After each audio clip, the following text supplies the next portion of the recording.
welcome into episode 102 of the Bench is Clear podcast, where we cover the best rivalry in all of sports. I'm Tyler Coe, and I represent the Los Angeles Dodgers, who won a solid 3-2 to open the season. And I am Jesse Gutierrez, and I represent the side of the NOS Division reigning champion San Francisco Giants, who went an even better 4-2 last week. Wow, you played the Padres. They're terrible. Let's talk about Clayton Kershaw. My stud of the week. I'm not even going to wait until this segment. My stud of the week. Out of order on this pod. Major League Baseball's stud of the week. The consensus pick. Clayton Kershaw. He comes back from that elbow injury and throws 7 perfect innings, 13 strikeouts. Looks like the Clayton Kershaw of old. If only he could have went 2 more innings, he could have had the 24th perfect game in Major League history. My Gun thoughts to your head on right it now. are, Do you leave him in? Gun to your head right now. Do you leave him in? Yes. For my own entertainment, yes. Do I understand why Doc made the decision he did? Absolutely. Was it the right decision? Absolutely. Because the prize is the World Series. Dude, he's coming off an injury. You could hear him, and he said it before, but he said in the post game, he didn't pick up a baseball until January. You know, he was saying, him and Barnes, they were both saying post game, his slider didn't quite have the bite anymore. I still say, who cares? Especially when they were up 3-0, I understand. You still have to win the game. I get that. But once they break it open in the 8th and they're up 7-0, dude, just let him go out there and see if he can get 3 outs. Right. Kershaw knows himself. And if, dude, worst comes to worst, he gives up a hit, you yank him. Or he starts laboring. If he throws 20 pitches in the 8th, you pull him out. But again, I get it. Dodgers, there's only been 2 pitchers in the history of Major League Baseball who have been pulled after 7 innings while throwing a perfect game. Both of them Dodgers, both of them under Dave Roberts. Rich Hill and now Clayton Kershaw. So what are you going to do? I feel like if any time there's like I don't know, leeway to the rule, it would be the first start of the year. I was like, what the fuck? Because I thought it was the second start of the year. Because for us, it was Logan Webb's second start. So I was like, oh, okay, then this must be a second start, right? But I forgot about the off day. And I was like, I looked it up because I was like, I want to know how many pitches he pitched last start. And realized it was his first start of the year. So it kind of was his second start. I mean, he threw a side session, a bullpen session. He threw 75 or a sim game, 5 innings, 75 pitches. So that's not a start. So, I mean, you could make the argument it was his second start, but he's not built up. I get it. That's what I'm saying. If this happened in 2 weeks and the rest of the year, then yes, I would say it's this bullshit. And the Rich Hill one did happen that way. So it's not like, and not only that, it happened to Ross Stripling too.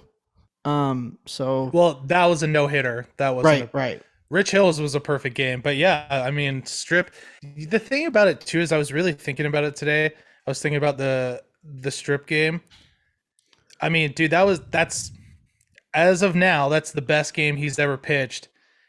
And I mean, I don't think he's really going to have that much of a career in baseball. I mean, it was promising then, but he has a solid career. I mean, it's not like a top of the rotation type guy, but he has that's a what I'm solid saying. little career. But think about it this way. Think about how hard it is to throw a no-hitter. You're probably not going to get back to that. You're probably not going to be in a situation close to that ever again. And think about it for Kershaw. Dude, he's probably never going to get close to a perfect game. He's been very close now twice. Yeah. What makes you think that you'll never get close to a perfect game? Like that's kind of insane. He's done that twice in his career, and his career is very closely coming to an end. Are you dumb? I don't know I don't have these statistics off the top of my head, but I'm sure there's plenty of times where he was no hit through 6 innings and just gave up a single or, you know, whatever. That kind of stuff happens all the Yeah, we're time. So talking about a perfect game, dum dum, I not a no hitter. understand that, but you're saying that he has never come close.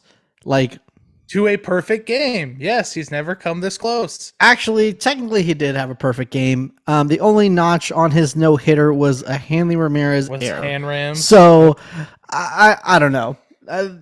That's ridiculously close to the perfect game, to a point where I Dude. feel like it is a perfect game. This would have benefited Hanley Ramirez so much. I think people would have finally given him, let him off the hook if Kershaw would have went the way the whole game and pitched a perfect game. But most importantly, Dodgers got the win. They sweep the little mini 2-game series in Minnesota, and they're at home today for the home opener. Mm. So it was a winning road trip. That's the most important thing. Right. If we're talking about instances around, gosh, try to clip that word, instances between the two teams, I think we need to talk about our instances, unwritten rules, right? I think a lot of them are ridiculous and outdated. But how do you feel about bunting with a huge lead and stealing bases with a huge lead? Dude, I don't care. It's so stupid. How many times have we said on this show, there's no clock in baseball, so you don't let off the gas? Okay, Right. it's hard to say because it's like, what's the number? What's the threshold? Because, like, obviously, if you're up by 20 runs, you're probably not doing it. But, dude, like, anything less than like 10 runs isn't necessarily a secure lead. I mean, anything can kind of Nowadays happen. it's different. Like, I don't see it. I don't see why it's such a big deal. I really don't. I honestly, in coming from a point where obviously I love the Giants, so this is I feel like squeezing runs, like from stealing and bunting, like for instance, like swinging on 3-0 and all that kind of stuff, I'm all for. Pimping home runs, I get it, unless you're down by like 10 and you try to pimp a home run, then I feel like And you then just you look just look like stupid. an idiot. Right. But in these instances, geez, I feel like I need to say that we're like 30 times a day so I can, stop, sounding ridiculous. But I don't know, squeezing runs, stealing, bunting like that, it's a little head scratcher to me. I feel the same way, like kind of like who fucking cares? But I can understand why they were kind of like, eh. And if you can do a quick lip reading, I wish John Boy did a lip reading of what Hosmer said to Dubon, but I think because he asked him about it, Dubon said something, and I thought I picked up, that's bullshit, bro. I love Dubon after the game, just like drinking a beer in the locker room, just like, yeah, Hosmer wasn't happy, and he's just like, whatever. Right. Like, I mean, I don't know. And a lot of people brought up a really good point. I mean, this is the Slam Diego Padres. What was that thing that Tatis was doing after he had home runs? Was the crying thing? He's I'm done a not whole sure bunch of you dumb can be shit. upset. I'm not sure you Yeah. can be upset by it, but squeezing runs I think can be a little testicles. Stealing and bunting, so that's a little bit of a head scratcher. But I'm not slamming my hand on the table and demanding justice. But I do like what Gabe Kapler said, his soundbite, where he was like, I just think it doesn't make sense to me that one team has to stop trying while the other team tries to maybe get back into the game. Like, Yeah. and then you also want to, you're trying to win the series. So if you're able to see a couple extra pitchers and, shorten their bullpen tomorrow, that's going to help you today. And if that means bunting helps that, and that makes a lot of sense. And I didn't really think about it that way. And I still feel the same way, where it's kind of like, oh, that's kind of a little weak, but you're not going to see me shedding tears. And if it happens to the Giants, obviously nobody can be upset, but the only thing I have against bunting, if there's a perfect game or a no hitter on the line, that unwritten rule I believe in, unless it's 1-0 and you think you can bunt for a hit, or 2-0. Like, if it's a close game, I get it. Like, you can break up the no-hitter if you're trying to win the game.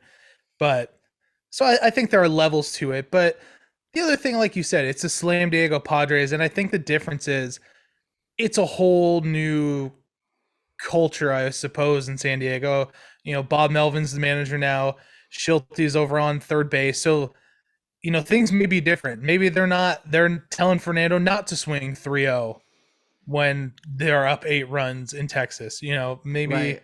maybe that's the whole, the new regime. Maybe that's how they're doing it. So I can't don't say think they're they can hypocrites anymore, because though. we don't know yet. We Right. don't know. Also, another issue that needs to be, I don't know, addressed, talked about, whatever.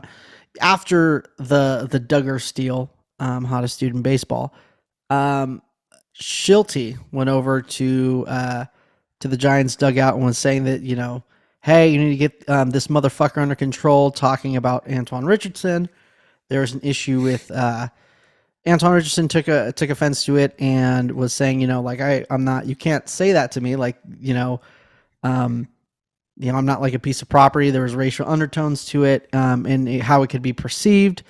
I think they worked it out today, which is yesterday when you're listening to this, and he kind of cleared the way. And I feel the same way. Like, he was like, I wasn't saying that he was racist. I'm not calling him a racist. What I'm saying is he needs to understand the words that he's saying like mean something, and he can't pop off with anything that he has to say. I'm not saying like, oh, he's definitely a racist. What I'm saying is what he said has racist undertones to it. So, hey, you need to check what you're saying because you might not be, privy to how this will come off. So, right. I think in the it kind of has the connotation of control this motherfucker, basically saying to people around him, like, take ownership of this guy as if they own him. I understand what he was saying. Right. And I love that he cleared it up too, because it wasn't like a thing of saying like, oh, he said one thing that might be whatever, so I'm gonna freaking try to get these guys job and label him a racist or whatever. But it was like, hey, you just need to realize what you say has fucking consequences, and you don't realize it being a white dude saying it to a brown guy. But you know what? You need to reevaluate what you're saying, and fucking think, dude, and not get so butthurt that a pretty dude is stealing second from Yeah. Just get over it. If this wouldn't have happened, there wouldn't have been any history made last night. Correct. Or 2 nights ago. Correct. I can never pronounce her name, so I'm gonna Alyssa Nakken. let you take it. Nakken. I always want to say like napkin. I mean, it sounds exactly like napkin, but just with K's. Yeah, coaching first base in a major league regular season game, and I love your tweet that somewhere, I don't think Aubrey Huff was punching air. I think Aubrey Huff was punching holes in his wall and like beating his kids or something, because he was probably not happy. Yeah, like when Sue kid was me, like, "Hey, Aubrey. that's kind of cool. Shut Come up, here, kid." Tommy." Yeah, you're not alpha. You fucking beta bitch. Beta bitch. Take your shirt off that I made. Yeah. And there was some comments on there like, hey, you shouldn't shine some light on him. Don't even bring him up. But you know what? I feel like it needs to get brought up. The negative things that were said about Alyssa Nakken when she was hired, and the crazy things this dude said, and as well as other people around, on Twitter. It's great to call it out. That the excess that the Giants are having is, obviously not 100% due to her, or like a largely part due to her, but she helped. She's a coach, and she's been helping this team go from a shit offensive team to a really good offensive team, and she's part of that puzzle. So she needs to be congratulated, and she deserves all the credit in the world. I mean, I remember Aubrey Huff was talking about like, oh, I feel bad for Brandon Crawford and Brandon Belt and Buster Posey having to take hitting instructions from a girl. Good luck with that. Well, obviously you fucking needed it, because if you look at their numbers before and after, she only helped. So, and like I said, I'm not trying to be like, oh, she did it all or what. She helped with the process. She's a big part of that process. So yeah, I'm just really happy that Aubrey Huff had a really terrible day yesterday or 2 days ago. Me too. I hope he's dead. For all I know, he is. Mm, Let's just jump into a little recap here. The Dodgers started the season off great with a win. great. They looked good. Um, and that quickly just devolved into shit. They didn't look good the next two games. Connor Gonsolin, Joe. fuck Connor Joe. My I guy. shouldn't say that. Connor Joe, great dude, great story.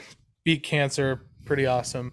I've never ever heard anyone say, "Yeah, great dude, beat cancer" in such a downer voice right now. Trey Mancini, You beat know, cancer, great dude.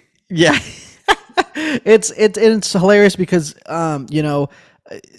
he was almost like a punchline when he made his debut with the Giants. He was him and Michael Reed were Farhan's first guys that they were supposed to be their under the radar picks, and they didn't work out, and everyone like made him a punchline to the joke, and I felt bad, because his minor league numbers, because he was a Dodger guy, were very good. He was a really solid, all around baseball player, but just wasn't ready. He was bouncing around because he had the Rule 5 thing, and he was possibly going to be ready, and just didn't work out. And it's really good to see him, just do well with the Rockies, especially obviously what we were talking about with the story with the overcoming testicular cancer. Yeah. So, and that he punched the Dodgers in the mouth. That's an all-time Giant to me. So he's still on the Giants. I was hoping to say that line for Chris Bryant as well, but it turns out, nah. Yeah, nah. Yeah. Blake Trinan giving up that home run to Connor Joe, a rare home run that Blake Trinan gives up. Dodgers just weren't really feeling it. Chris Taylor missing that ball. I mean, it kind of evens out because Chris Bryant misses that ball in left field with the same exact ball. So, and we empty the bases on that one. But offense was just kind of stagnant. Pitching wasn't really there. Defense obviously wasn't great. But then rolling into Minnesota, a long game. They got it done. Andrew Heaney, surprise. I thought Andrew Heaney was going to get shelled. Fuck. I mean, he only threw, I think, 4 1/3, something like that. But he looked good. I mean, and apparently he found a new pitch in Colorado in a side session, and he started throwing it. And that was like his saving grace last night or 2 nights ago. So good for him. Then the Dodgers, after they finished off that late game, they come in yesterday and just fucking dick drop. There's some back home runs by Belly, Lux, and Barnes. Austin Barnes, I think, has played 2 games, and he's the Dodgers home run leader with 2 home runs. Who saw that coming? And then, like we talked about, Clayton Kershaw, 7 perfect innings. The team overall just looked pretty good. The only thing we're waiting on is, Max Muncy really picking up the stick. And then I think the Dodgers will keep rolling. But home, opening weekend against the Reds, who are not going to be good. Besides Hunter Green, my boy, my NL Roy pick. Yeah. We'll get into those later, but real quick, just before we get into the Giants, I want to speak about something on the Giants. I was so excited the other night when it was an extra innings, and Mauricio Dubon looks like a goddamn moron on second base and gets thrown out by Avisail Garcia, who we know is the moron who dropped the ball in Milwaukee last year. And if he would have made that catch, Dodgers and Giants would have tied for the division, right? Big facts. And so when he throws out Dubon, it'd be. You said it would be tied. Mm-hmm. Oh yeah. Okay, my bad. When he throws out Dubon in the 10th, I was like, he made up for it. Like things this season, like the Giants, the luck has run out, and then they fucking walk it off, and I was just like, all right, the cheating lab's back. Obviously, that didn't go away. Yeah, I think the text was, "I got it, Poppy. I'm ready." Trying to talk. Oh yeah, about, well because Camilo Duvall, but it turns out it doesn't matter. The 2021 Giants are rolling over. The magic is real. Fuck it. Fuck my last prediction. We're winning 110 games this year. Oh my god, I fucking knew this was It's coming. fucking happening, baby. Yeah, dude. How Giants MVP, Cy Young, Rookie of the Year, Yep. Comeback Player of the Year, Yep. World Series. Mhm. They're The new leader of the Incredibles. Yep. Yep, 100%. New gonna be the gonna start leading the Avengers next movies. It's gonna be insane. Yeah. So to talk about how great the Giants are, I mean, the pitching has been stupid. It has been the starting pitching, that is. I think the only one that was shaky was Disco, but nothing was hard hit. It was all soft contact that just found holes. Because he isn't built up, he didn't go deep at all. I think he went to like the fourth inning. So that was a little bit of a kind of bummer, but they ended up winning that game. It was a shame that they ruined the Carlos Rodon game. But fucking Logan Webb is just the shit. First start going 6 innings, 1 earned run. This start going 8 innings with 1 earned run, with just like a couple of hard hit balls in the first. So it kind of got me a little scared. I was like, oh shit. But this offense needs to pick it up, and this bullpen has been struggling a bit. I think Tyler Rogers hit in some bad luck. Camilo Duvall hit in some bad luck. But today, Camilo Duvall was just missing the fucking strike zone. So, I don't know. So many good things. I mean, if we're going to talk about studs and duds of the week, we got to talk about, I mean, my honorable mention has to be the so-called everyone wanted to ship out of town. Pick anybody else. Let Kirk Casale hit, whatever. Not Joey Bart. He's not ready. Fuck that. My man Joey Bart is a fucking monster. Hitting over 300. This dude has his first bomb. And the craziest thing about this, he was said to strike out a lot and not walk a lot. My dude has looked amazing, with his eye. I mean, this guy has 4 walks, which is incredible because he was talking about how he's never going to walk. It's really hard to talk about not striking out when he just struck out 3 times today. But before today, okay, it was looking really, really good. But he's going to come back down to earth. It would be great if he stayed semi-close to 300. If he can hit 260, 270 for the year, that would be amazing. And especially if he, keeps the better eye at the plate, I think it's definitely possible. But he is not my stud because I have to give it to the fucking captain who's hitting 438 with an OPS of 1.4. Yeah, you heard that right. 1.4 OPS. I saw that boat he came in on. That was really cute. When he did that, I was like, that's kind of fucking ridiculous. Like, now you can't, like, just go out there and... Because he didn't have 1 hit during spring training, and of course, he only played 2 games, but still, he didn't have 1 hit during spring training, and then game 1, he hits a bomb, and it's just... It's ridiculous. Ever since the dude became the captain, he's just unstoppable. So, you got to lean into it. You know what I'm saying? Like, if it's working, if it ain't broke, don't fix it. Lean into it. So... Giants go 4-2. They won both series. They made the Padres cry. I'm not sure if you can get any better than that. Of course, making the Dodgers cry, which I'm sure they're gonna do, which they've been crying last year. Oh, the only reason we didn't go far into the postseason is because the Giants made it hard for us. Fucking crybabies. Mm-hmm. Okay, now that you're done with your little bullshit, I'm not done because I didn't even do my dud.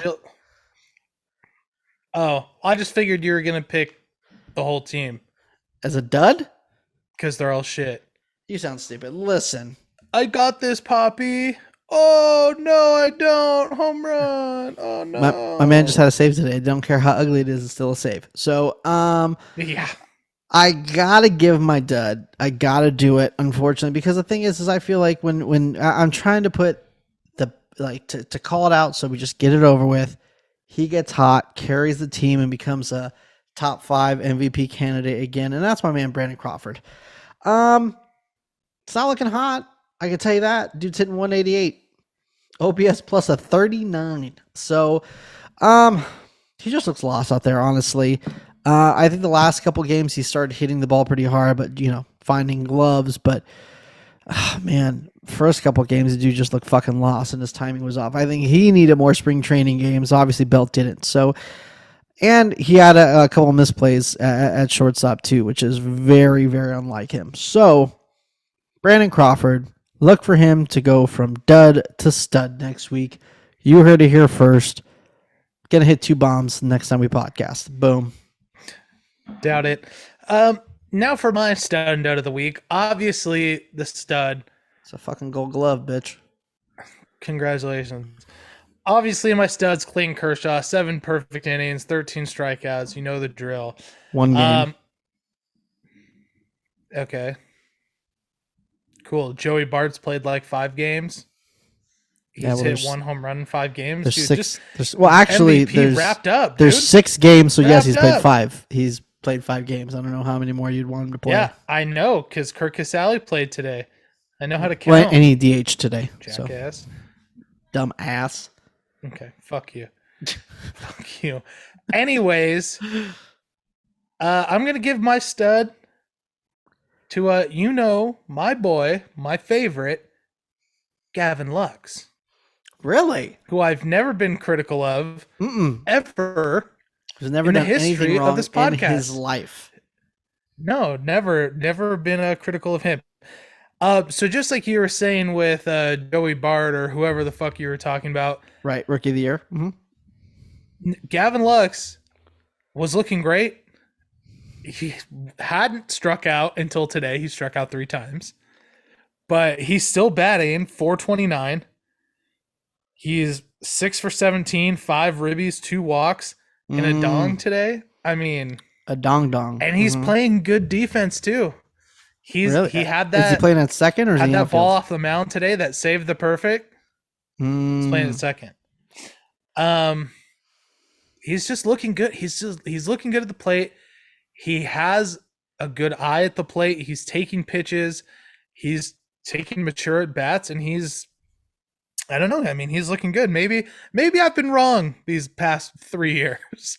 Maybe I've been wrong, you know a little less talking shit about the guy who was the number 1 prospect in baseball for like 3 years. Maybe I'm willing to almost admit that. The jury's still out, so we'll still see. Then I'm gonna go to my dud, and this one hurts me to say. My boy Max Muncy. He's batting .118, slugging .294, on base, but his on base percentage is .348. Because he's going to get his walks. He has 5 walks, only 2 hits. He hit a bomb today, so hopefully that kind of carries over into opening weekend at Dodger Stadium. But just kind of, I don't know if he's hesitant to swing the bat because it's solo or what it is. But I mean, he's just not swinging the bat. Looked good at third base 2 nights ago, though, which I'm playing third. Happy to see him. Yeah, playing a solid third. So I'm shocked you didn't say Freddie Freeman. Freddie Freeman hasn't done shit, has he? Yeah, he has. Freddie Freeman's batting like 280, 286. I feel like every single time I see him, he's not. They're making fun of him because he hasn't hit a home run yet. So, well, he hit a double today, and I think he had a double last night too. Congratulations. Yeah. So coming up this week, Dodgers have opening series against the Reds. That's Thursday, Friday, Saturday, Sunday. And then the Braves come to town, and Freddie Freeman is going to show them why they fucked up. Right. And he's just going to be dropping bombs. It's going to be crazy. It's going to be like World War III up in there. Just bombs. Just poof, poof, poof, poof, poof. Pew. It's going to be sick. It's a 22. Pew, pew, pew. Well, I'm saying the Dodgers. Hold on, ding dong, fuckface. I'm not. I just wanted to give a shout out to the first place Colorado Rockies. That's just what I wanted to do. Fuck them. Yeah, enjoy it. Dodgers are gonna go 3-1 against the Reds, and then let me just double check here. I think they have. Is it only 3 against the Braves? Yeah, 3. So Dodgers are gonna go a collective 5-2 at home or on the road. At home. So Freddie Freeman's gonna welcome in the Braves. One question. I mean, we could talk about this. This is not this is extremely out of order. This is technically in around the league. How are you feeling about the whole Freddie Freeman, Atlanta Braves, Ronald Acuna Jr. scandal? Tyler, hot take. Let's fucking hear it. The hot news. I don't know. Here's the thing is, I don't speak Spanish, and I think that's important because it's hard for me to interpret the tone of which he said what he said. Right. Because, obviously it's been translated and you can see what he said, but I can't really understand the tone. And it seems like 100%. It's not that big a deal. Maybe Acuna just, didn't like the way Freeman was trying to be a leader. If, that's how they did things in Atlanta. I will say, though, that is not how they do things in LA. I think all the rookies who have come up through the system attribute their performance to how comfortable the vets make them and just let them be themselves and do kind of what they do.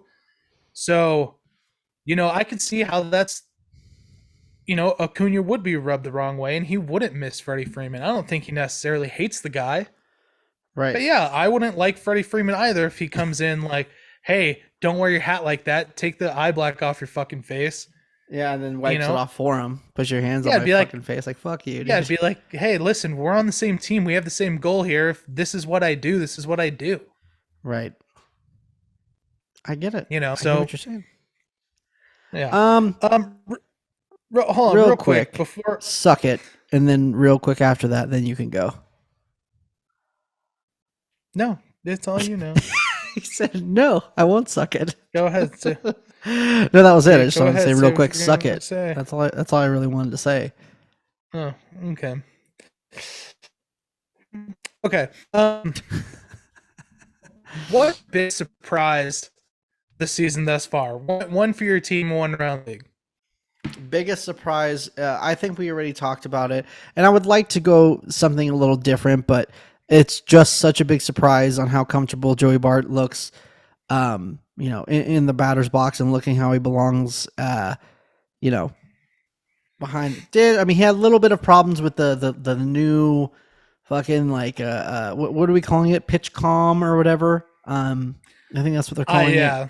The communication device. Right. I think they had a little bit of problem, him and Woody, which is kind of weird because he's the one who catches Woody's bullpens on the off season, even back to when he was a Dodger. So that was kind of weird. But other than that, he looks really good at the plate. He doesn't look like he's swinging at dumb shit.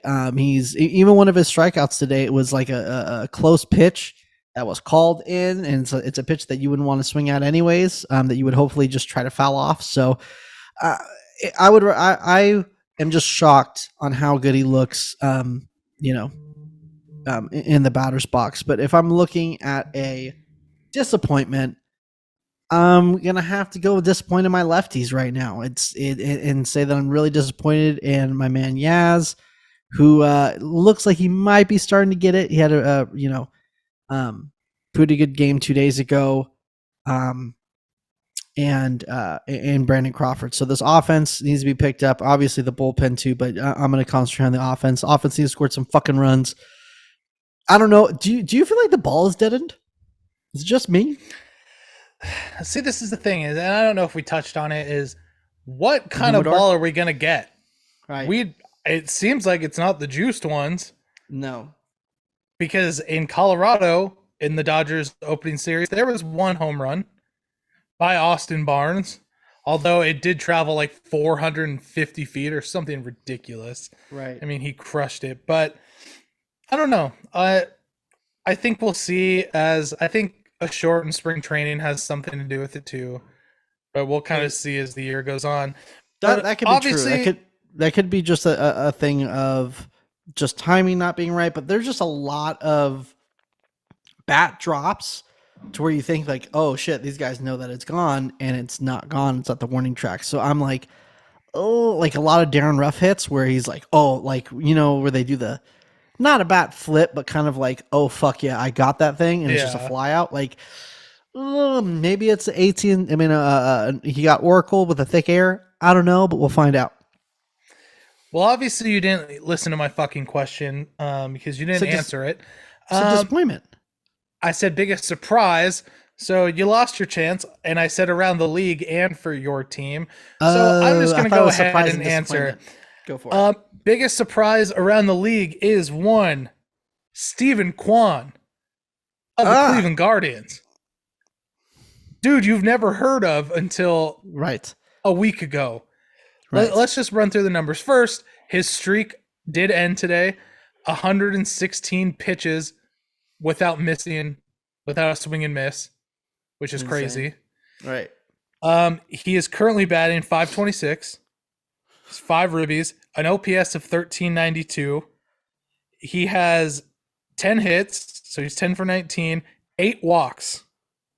So his on-base percentage is .655. Stephen Kwan, have yourself a season there. He is a front runner for Rookie of the Year right now. Imagine if you bet money on him just behind Joey Bart. Mm-hmm. Well, they play in different leagues, so okay. Okay. Yeah, you got dummy. Moron. Go for it. Biggest surprise for the Dodgers, Andrew Heaney. He looked okay, which I was expecting him not to even look okay. So biggest surprise. He looked all right, I guess. And also Clayton Kershaw, but I mean, obviously what he did today is not sustainable. So yeah, my girl. Yeah, those are good picks. I think that was hilarious. We got to talk about the Giants. Upcoming series. They have 2 series coming up this week. They got the Cleveland Guardians and the New York Mets. I'm going to take a 2 out of 3 from the Guardians. And the Mets aren't as bad as last year. They're playing 4 against the Mets. So I'm going to go a split. So that is 2, 3, 4, and 3. They're going to go 4 and 3 next week.